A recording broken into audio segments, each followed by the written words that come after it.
السلام علیکم ورحمۃ اللہ وبرکاتہ۔ وعلیکم السلام ورحمۃ اللہ وبرکاتہ۔ دوستو، آپ نے وہ سوالات یاد کیے جو سر نے دیے تھے؟ جی ہاں، چلو پھر چلتے ہیں اور دیکھتے ہیں کون نمبر اٹھاتا ہے۔ احمد، اگر جس کے تمام سوال صحیح ہوں تو پھر اس کو کیا دے گا؟ خالد بھائی، سر نے ہم تمام کے لیے انعام رکھے ہیں، مگر جو تمام سوالوں کے صحیح جواب بتائے گا اس کے لیے خاص انعام ہے۔ اوکے، اب باتیں بہت ہو گئی، چلو درس پر دھیان دیں۔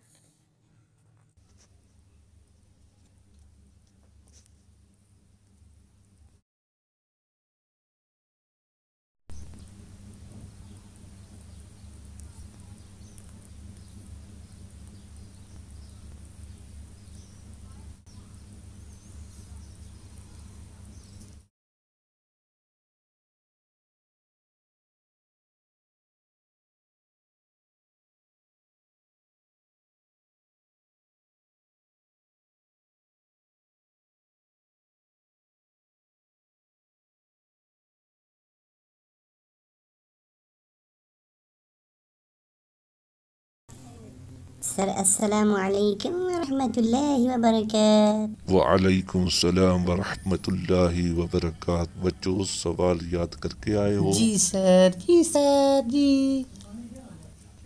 بچوں، آج کون سا دن ہے؟ آج 15 شعبہ ہے۔ آج کے دن کی خصوصیت کیا ہے؟ سر، آج ہمارے امام مہدی محمد مہدی عجل اللہ تعالی فرجہ کی ولادت کا دن ہے۔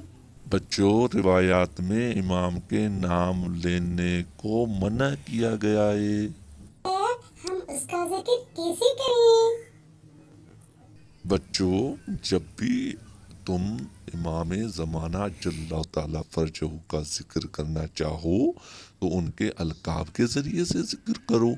اور آپ لوگوں میں سے کون ہے جو بتا سکتا ہے کہ امام کے القاب کون کون سے ہیں؟ سر، امام زمان و صاحب العصر، قائم آل محمد، بقیت اللہ، حجت اللہ، حجاب اللہ، باب اللہ کہتے ہیں۔ جو تم میں سے کون ہے جو امام کی والدہ اور والد اور دادے کا نام بتائے؟ سر، میں بتاتا ہوں، قائم آل محمد کی اماں جناب نرجس خاتون، جس کا لقب ملیکہ ہے، اور ابو امام حسن، جس کا لقب عسکری ہے، اور دادا جس کا نام علی اور لقب نقی ہے اور ہادی ہے۔ بچوں، بس آخری سوال یہ بتاؤ کہ امام زمانہ جل اللہ فرجہ کی دائی کون تھی؟ سر، سیدہ حکیمہ تھی، جو امام محمد تقی کی بیٹی اور امام علی نقی کی بہن اور امام حسن عسکری کی پھوپھی تھی۔ تمام دوستوں سے گزارش ہے کہ ہمارے اس کار خیر میں ہمارا تعاون کر کے آپ بھی اس میں شریک ہو جائیں اور دوستوں تک اس کو شیئر کریں۔ خود سبسکرائب نہیں کیا تو سبسکرائب کریں تاکہ ہماری نئی اور تازہ ویڈیو پہلے آپ تک پہنچتی رہے۔ دعاؤں میں یاد، خدا آپ کا حامی و ناصر رہے۔